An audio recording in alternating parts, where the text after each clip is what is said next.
투자의 귀재. 워런 버핏이 17년간 보유하며 4,500%가 넘는 경이로운 수익률을 안겨준 중국 전기차 기업 BYD의 지분을 전량 매각했습니다. 버핏은 왜 이 황금알을 낳는 거위를 포기한 걸까요? 단순한 수익 실현일까요? 아니면 미중 갈등과 같은 지정학적 리스크 관리일까요? 혹시 치열해진 가격 경쟁 속에 BYD의 성장이 둔화될 것을 예측한 것일까요? 관련 내용 김나나 기자가 살펴봤습니다. 안녕하세요. 스톡스토리입니다. 오늘은 그 투자의 현인 워런 버핏, 그의 최근 행보와 그 깊은 속내를 당신과 함께 좀 파헤쳐 보려고 합니다. 17년간 보유하면서 수십 배 수익을 안겨준 그 중국 전기차 회사 있잖아요. BYD. 그 지분을 전량 매각했다는 소식이 정말 큰 화제가 됐죠. 와, 이게 정말 엄청난 성공 신화였는데 왜 하필 지금 전부 팔았을까요? 이게 그냥 변심일까요? 아니면 뭔가 더 큰 그림이 있는 걸까요? 맞습니다. 그 BYD 매각 소식 그 자체도 중요하죠. 근데 이게 워런 버핏이라는 거대한 투자 퍼즐에 어떤 조각인지 맞춰보는 게 훨씬 더 흥미로운 것 같아요. 그의 그 변함없는 미국 경제에 대한 강한 믿음 있잖아요. 특히 S&P 500 지수 펀드에 그냥 묻어두라. 그 유명한 조언, 그리고 또 비트코인이나 금 같은 자산에 대해서는 아주 날카롭게 비판하고요. 이 모든 게 BYD 매각이랑 어떻게 연결되는지 이건 좀 통합적으로 봐야 합니다. 그렇군요. 네. 그럼 오늘 저희는 당신이 제공해 주신 이 자료들, 이걸 바탕으로 버핏의 BYD 매각 결정, 이 진짜 이유는 뭘까? 이게 혹시 전기차 산업 전체에 보내는 신호는 아닐지, 그리고 왜 그는 그토록 미국 경제랑 S&P 500 투자를 강조하는지 그 핵심 통찰을 한번 뽑아내 보겠습니다. 뭐랄까, 거인의 어깨 위에서 현재 투자 환경을 조망한다, 뭐 이런 느낌. 이게 오늘의 목표입니다. 자, 그럼 본격적으로 분석을 시작해 볼까요? 가장 뜨거운 소식부터 시작하죠. 버크셔 해서웨이 17년 만에 BYD 지분을 완전히 정리했습니다. 2008년이었죠. 그때 한 2억 3천만 달러, 당시 환율로 치면 한 2,300억 원 정도, 그걸 투자했던 걸로 기억하는데요. 그때만 해도 BYD는 지금이랑 말이 달랐죠. 네, 정확합니다. 2008년 9월에 버크셔가 주당 8홍콩 달러에 BYD 주식 2억 2,500만 주를 샀어요. 총 2억 3천만 달러 투자한 거죠. 그 당시 BYD는 사실 휴대폰 배터리 만드는 회사 이미지가 더 강했고요. 전기차 사업은 막 걸음마 떼던 시기, 가능성만 좀 보이던 때였습니다. 버핏 자신도 처음엔 좀 망설였다고 해요.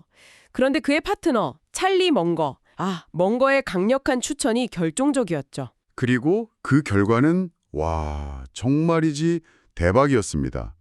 자료들을 보니까 투자 기간 동안 BYD 주가가 적게는 3,890%, 많게는 4,500% 이상 폭등했다고요.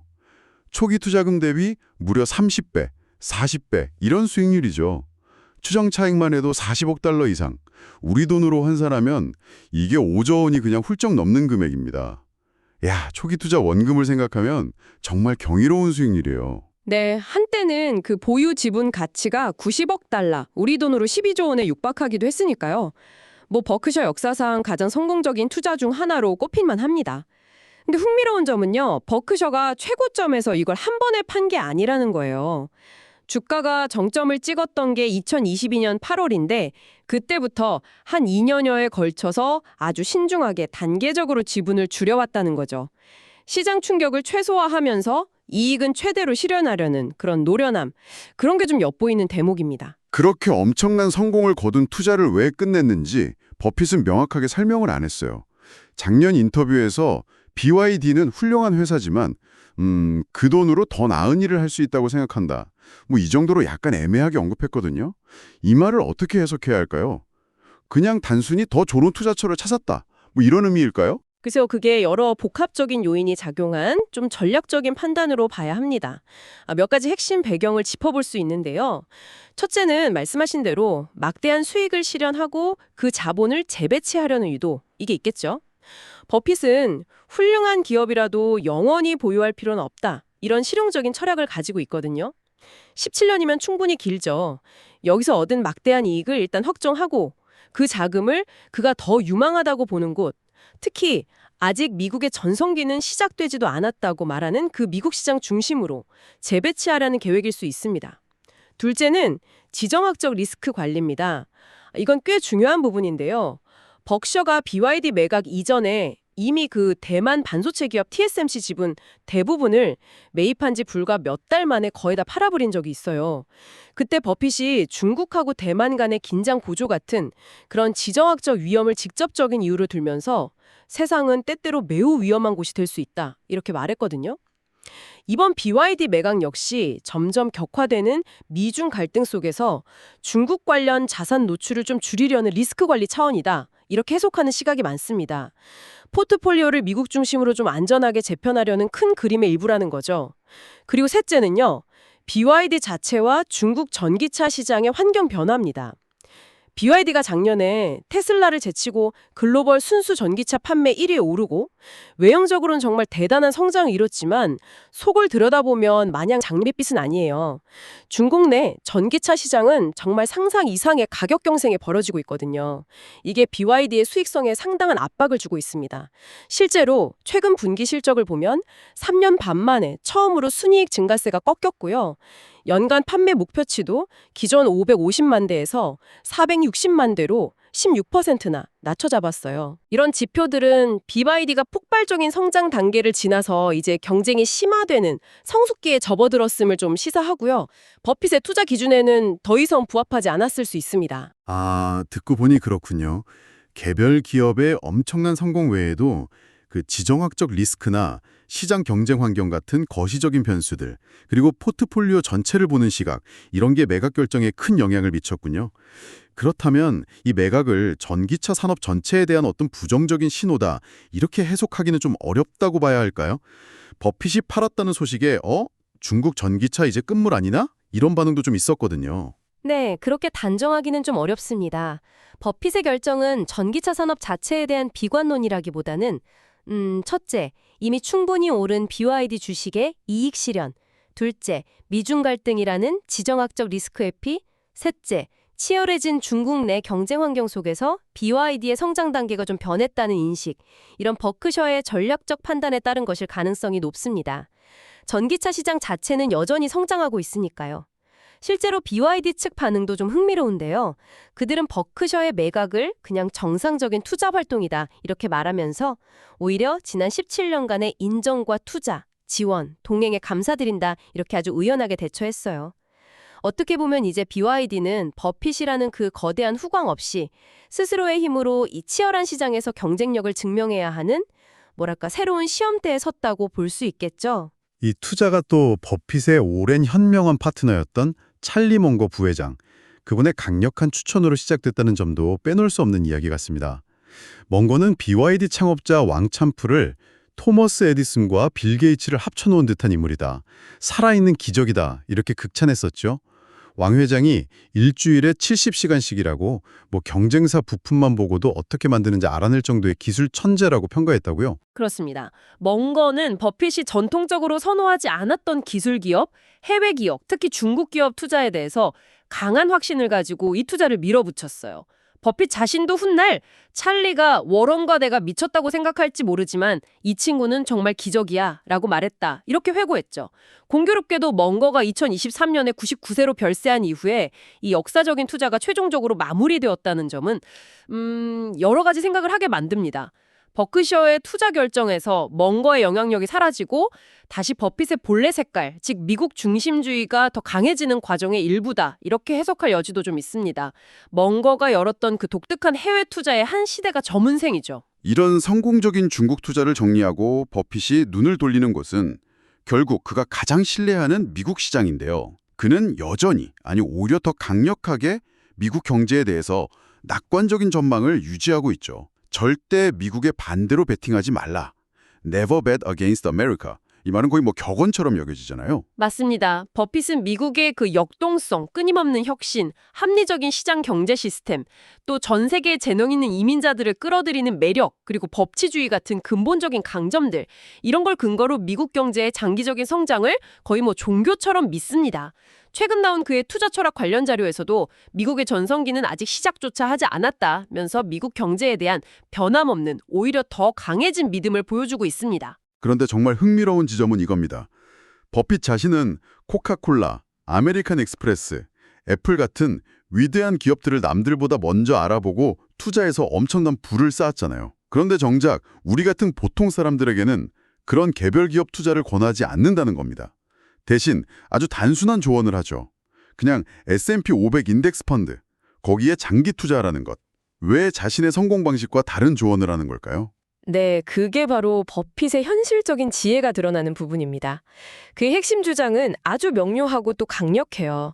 대부분의 개인 투자자는 물론이고 심지어 비싼 수수료를 받아가면서 적극적으로 종목을 고르는 소위 전문가들조차 장기간에 걸쳐서 시장 전체의 평균 수익률, 즉 S&P 500 지수의 성과를 꾸준히 이기기는 극도로 어렵다는 겁니다. 그는 만약 당신이 시장을 이길 능력이 없다면 시장 전체를 낮은 비용으로 사는 것이 가장 합리적인 선택이라고 말해요.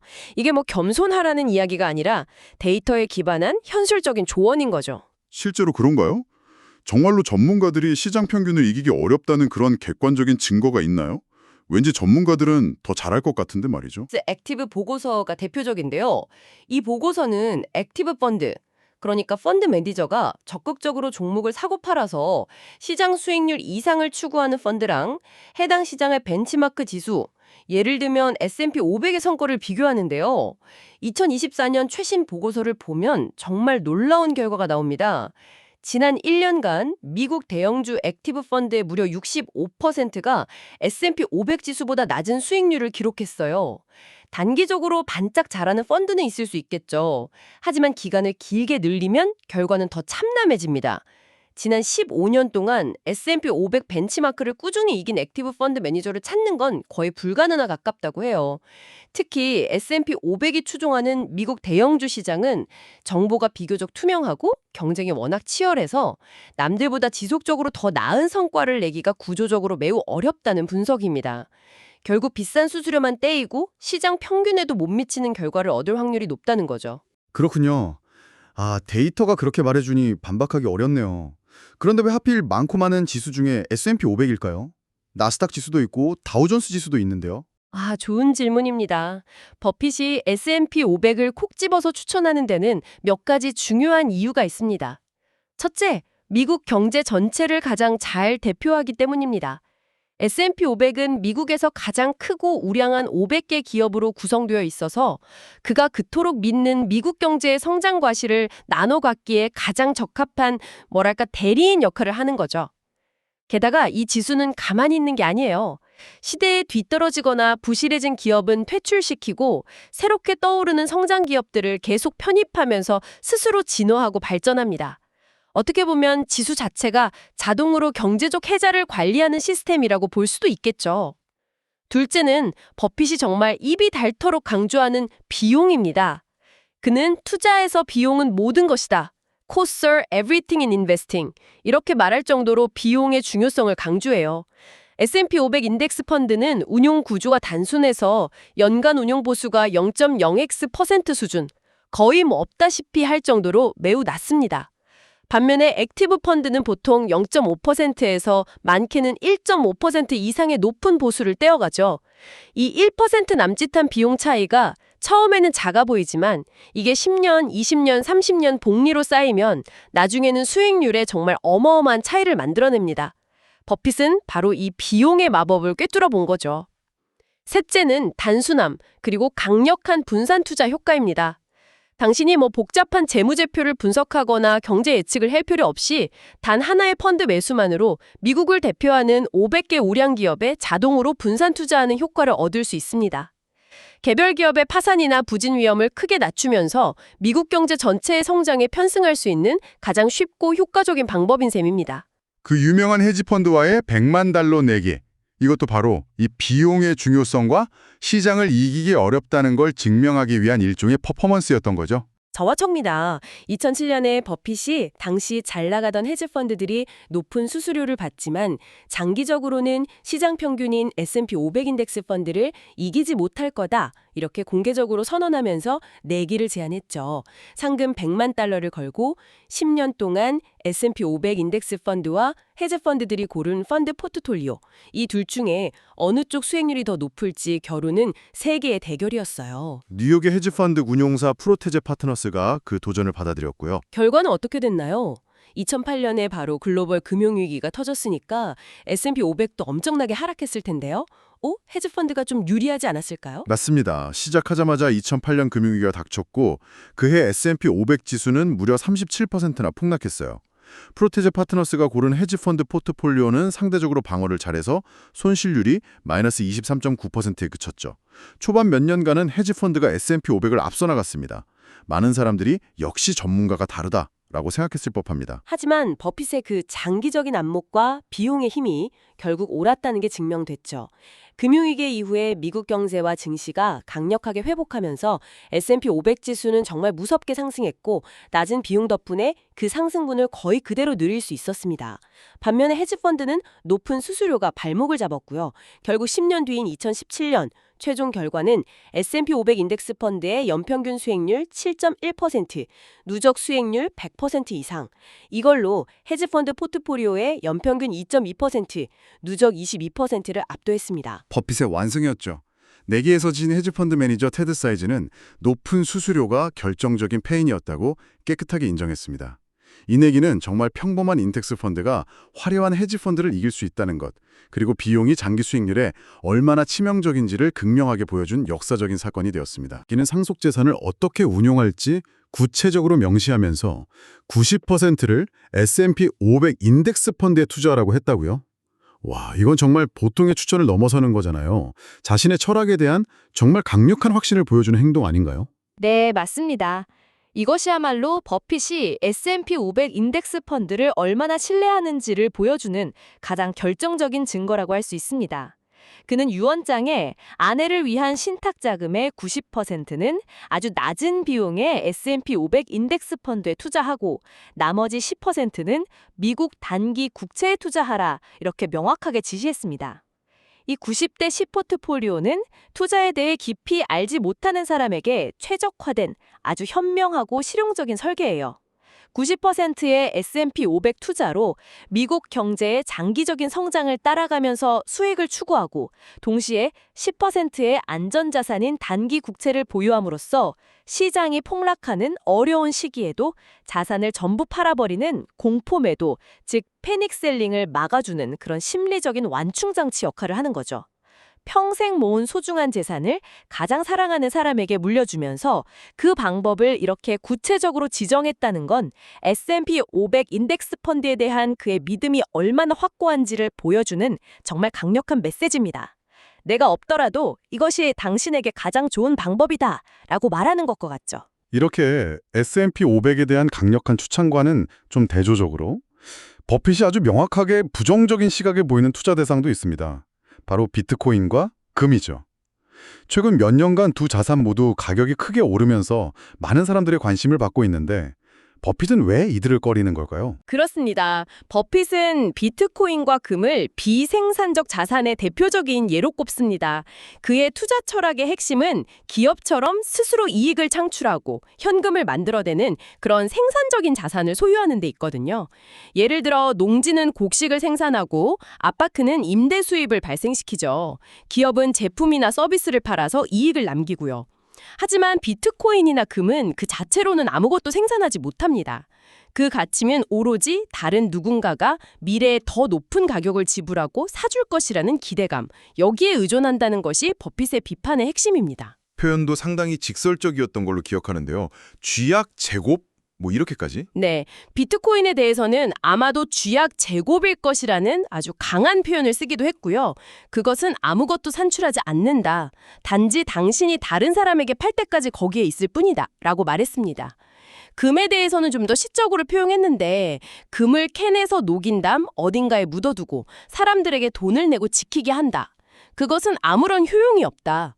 화성에서 온 누군가가 본다면 머리를 극적일 것이다. 라고 꼬집었죠.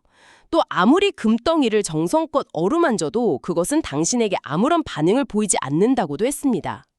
결국 이런 자산들의 가격 상승은 자산 자체의 내재 가치나 생산성 증가가 아니라 다음에 더 비싸게 사줄 사람을 찾는 더 큰 바보 이론, 여기에 기반한 투기에 가깝다는 것이 그의 일관된 시각입니다. 자, 오늘 이야기를 술술 마무리해 보겠습니다. 워런 버핏은 17년간 보유하며 막대한 수익을 안겨준 BID 투자를 성공적으로 마무리했습니다. 이는 단순히 전기차 산업 자체에 대한 비관론으로 해석하기보다는 첫째, 이미 충분히 거둔 이익의 실현, 둘째, 복잡해지는 지정학적 리스크 관리, 셋째, BYD가 처한 중국 내 경쟁 심화와 성장 단계 변화 등 여러 요인을 고려한 전략적 판단으로 보는 것이 타당해 보입니다. 그리고 이러한 결정은 결국 그의 오랜 투자 원칙인 미국 중심주의와도 맥을 같이 하고요. 네, 그리고 그는 BYD를 판 자금을 어디에 쓸지 명확히 밝히진 않았지만 그의 평소 철학에 비추어 볼 때 미국 내 우량 기업이나 혹은 미국 경제 전체를 사는 S&P 500 같은 곳으로 향할 가능성이 높습니다. 그리고 그는 대부분의 투자자, 특히 투자에 많은 시간과 노력을 쏟기 어려운 당신에게 여전히 번함없이 강력한 조언을 하고 있습니다. 미국의 장기적인 경제 성장을 믿고 그 누구도 쉽게 따라할 수 없는 낮은 비용의 S&P 500 인덱스 펀드를 통해 그 성장의 과실을 꾸준히 함께 나누라는 것이죠. 반면 내재 가치나 생산성 없이 가격 변동성에만 의존하는 비트코인이나 금과 같은 투기적 자산은 멀리하라고 경고합니다. 결국 그의 메시지는 쓸데없는 비용을 최소화하고 인내심을 가지고 장기적으로 미국 시스템 자체에 투자하라는 아주 단순하면서도 강력한 원칙으로 요약될 수 있습니다. 그런데 마지막으로 한 가지 생각해 볼 점이 있습니다. 버핏이 S&P 500 투자를 권하는 핵심 이유 중 하나가 그 뛰어난 분산 투자 효과인데 요즘 S&P 500 지수를 보면 소위 매그니피센트 7이라고 불리는 소수의 거대 기술주에 대한 집중도가 너무 높아지고 있다는 점입니다. 자료에 따르면 엔비디아, 마이크로소프트, 애플, 아마존, 구글, 메타, 테슬라 같은 상위 몇 개 기업이 지수 전체에서 차지하는 비중이 30%에 육박하거나 넘어서고 있다고 해요. 이게 과거 닷컴 버블 시기보다 더 심한 집중도다 이런 분석도 있습니다. 분산 효과가 예전 같지 않다는 거죠.